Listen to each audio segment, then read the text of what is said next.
Hello everyone, welcome back to my channel Pavan Eco World. Students, हम कर रहे हैं मैक्रो इकोनॉमिक्स और मैक्रो इकोनॉमिक्स का आज हम करेंगे चैप्टर नंबर 7। इससे पहले मैं इसका इंट्रोडक्टरी जो पार्ट है वो अपलोड कर चुकी हूँ। अगर किसी बच्चे ने नहीं देखा है तो सबसे पहले उसे देखे, उसे मैं डिस्क्रिप्शन बॉक्स में डाल दूंगी। तो देखिए बेटा, कोई भी चीज थोड़ी थोड़ी करके ही बड़ी होती है। आपको ये चैप्टर बिल्कुल छोटे छोटे पार्ट्स में समझना है। आज जो मैं इस चैप्टर को करवाऊंगी उस चैप्टर का सिर्फ एक बेसिक सा पार्ट में करवाऊंगी, जिसमें इक्विलिब्रियम लेवल क्या होता है, इक्विलिब्रियम लेवल को कौन कौन सी अप्रोचेस से देखा जा सकता है और अनएम्प्लॉयमेंट हमारी इकोनॉमी में कितने टाइप से जाना जाता है, ये सारे कॉन्सेप्ट आज हम इसमें क्लियर करेंगे। So let's begin. तो देखिए बेटा, सबसे पहले फुल एम्प्लॉयमेंट इक्विलिब्रियम। हमारा जो देश है उसमें दो टाइप के लोग रहते हैं, जैसे एक कंज्यूमर, एक प्रोड्यूसर। कंज्यूमर जो है वो डिमांड करता है, प्रोड्यूसर जो है वो सप्लाई करता है। अब जब कंज्यूमर और सप्लायर जब डिमांड करता है और सप्लाई करता है तो ये है हमारा डिमांड कर्व, जिसे हम एडी बोल सकते हैं क्योंकि एग्रीगेट डिमांड। ये है हमारी एग्रीगेट सप्लाई, जिसे हम एएस बोल सकते हैं। दिस इज इक्विलिब्रियम पॉइंट, या फिर कह सकते हैं ये है इक्विलिब्रियम की कंडीशन। आपने कभी सोचा हो ये मार्कर जो है वो 25 रुपीज का है, ये 25 रुपीज कैसे डिसाइड हुई? एक कंज्यूमर खरीदने के लिए तैयार हुआ, एक प्रोड्यूसर इसे बेचने के लिए तैयार हुआ।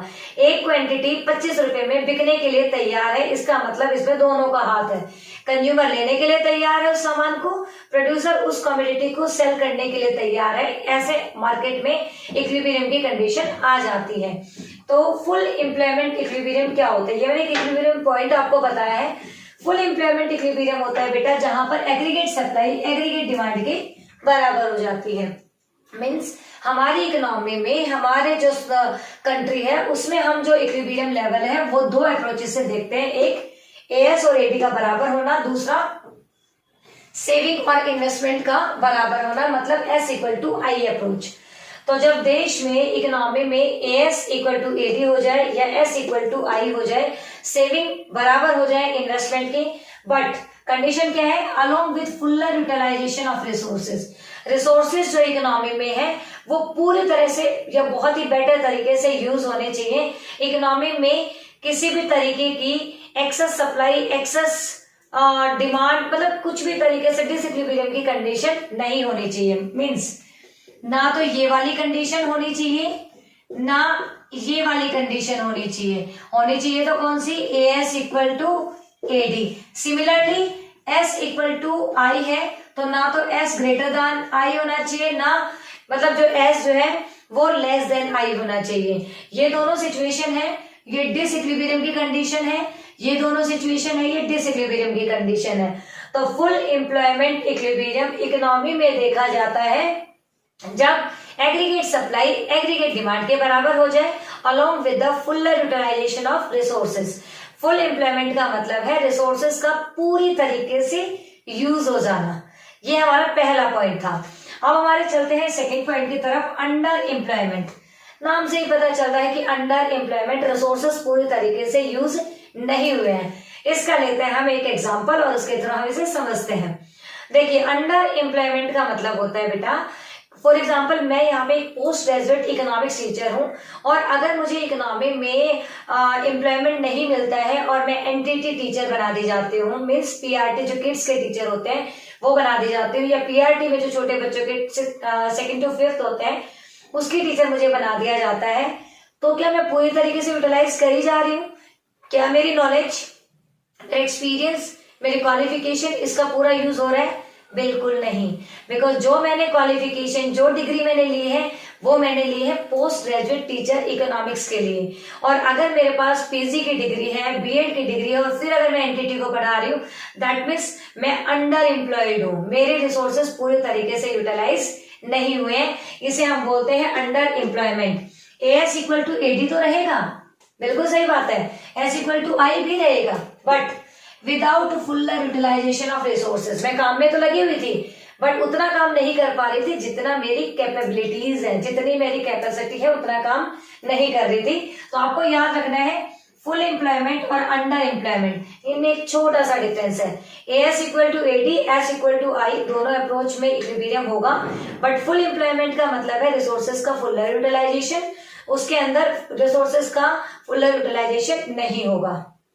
ये तो था हमारा कि बेटा फुल एम्प्लॉयमेंट क्या होता है, या फिर मतलब एक तरीके से हम कह सकते हैं कि जो अंडर एम्प्लॉयमेंट है वो क्या होता है। अब हमारे पास मतलब नेक्स्ट जो हमारा कॉन्सेप्ट है वो है अनएम्प्लॉयमेंट क्या होता है।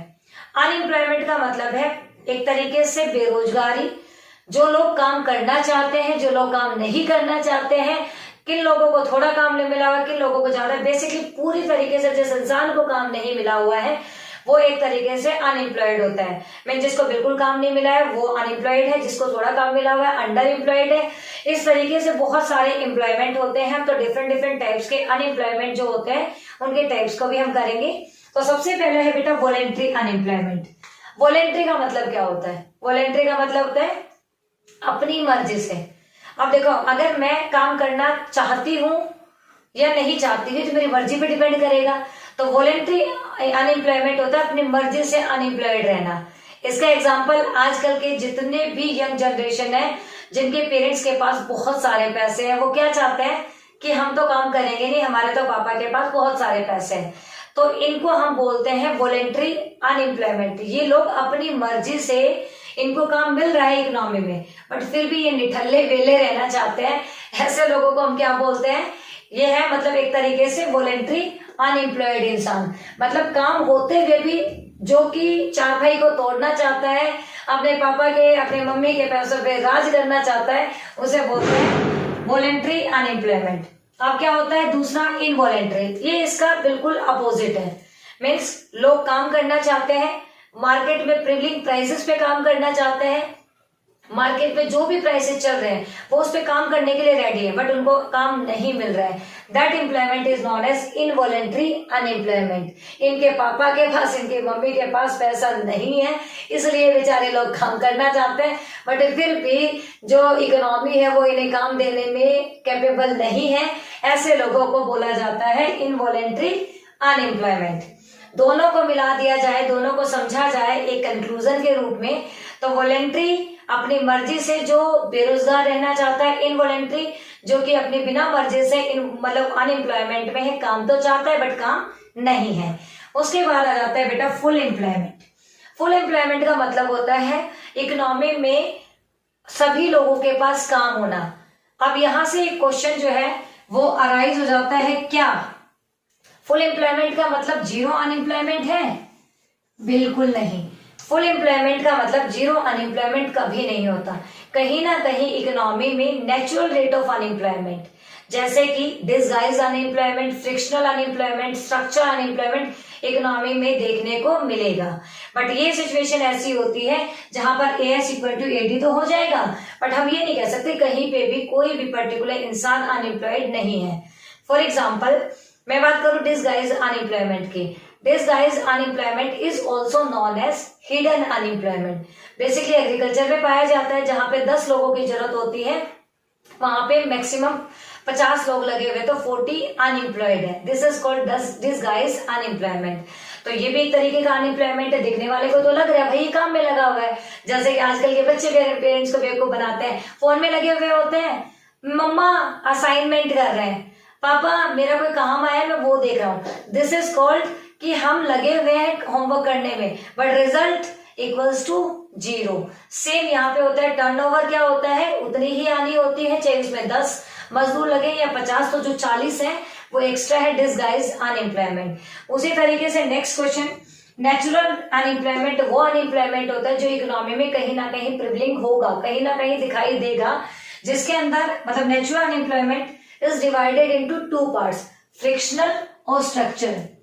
ये डिपेंड करता है डायनेमिक नेचर पे एंड ये डिपेंड करता है टेक्नोलॉजी पे।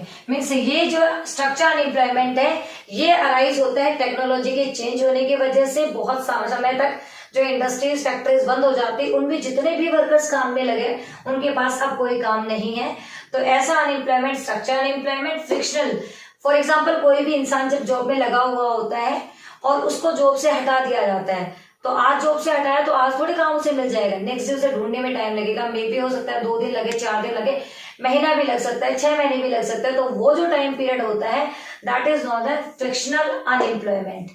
तो फ्रिक्शनल अनएम्प्लॉयमेंट, स्ट्रक्चर अनएम्प्लॉयमेंट और डिसगाइज अनएम्प्लॉयमेंट, ये इकोनॉमी में कभी ना कभी, कहीं ना कहीं, किसी भी टाइम पे अवेलेबल हो सकते हैं। तो हम ये कभी नहीं कह सकते कि हमारी कंट्री में फुल एम्प्लॉयमेंट का मतलब है जीरो अनएम्प्लॉयमेंट। आई थिंक बात समझ आ गई होगी कि आज अगर मैं काम में बेशक लगी हुई हूँ, अगर मुझे कल काम से हटा दिया गया तो मैं फ्रिक्शनल अनएम्प्लॉयमेंट में चेंज हो जाऊंगी। तो फुल एम्प्लॉयमेंट का मतलब कभी भी ये नहीं होता कि जीरो अनएम्प्लॉयमेंट इकोनॉमी में है।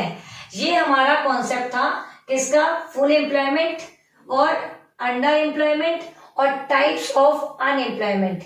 आप इसको मतलब इस वीडियो लेक्चर को जितना बार बार सुनेंगे उतना आपको चीजें छोटे छोटे इजिली क्लियर होंगी। और कोई भी चीज जब तक आपको क्रिस्टल क्लियर ना हो जाए तब तक आप ये मत सोचो कि आपको वो टॉपिक आ गया, क्योंकि जो एग्जामिनर होता है वो क्वेश्चन को कैसे भी मोल्ड कर सकता है। और क्वेश्चन को समझने के लिए आपका कॉन्सेप्ट का बिल्कुल क्लियर होना बहुत ज्यादा जरूरी है। तो जब भी आप किसी चीज को पढ़े तो बिल्कुल कॉन्सेप्ट वाइज पढ़े, ऐसे हल्के में किसी चीज को ना ले कि ये तो बहुत ही इजी टॉपिक है, ये बहुत ही मैं तो इजीली कर लूंगा, इस तरीके से बिल्कुल भी ना ले। और अगर आप इन मतलब लेक्चर्स को मतलब डे बाय डे पढ़ते हैं, लाइक आज मैंने चैप्टर इंट्रोडक्शन दिया, उसके बाद मैंने दूसरा दिया, तो अगर आप इनको ऐसे पढ़ते हैं तो समझ आएगा। आपने कोई टॉपिक कहीं से उठाया, कोई टॉपिक कहीं से उठाया, फिर कहा कि मैम का समझ नहीं आया, तो फिर थोड़ी सी प्रॉब्लमेटिक हो सकती है। सो पढ़ते रहिए, आपके एग्जाम बिल्कुल नजदीक है, मैं बार बार याद दिला रही हूँ। मिलते हैं हमारे इसके सेकंड पार्ट में, तब तक टेक केयर, बाय बाय।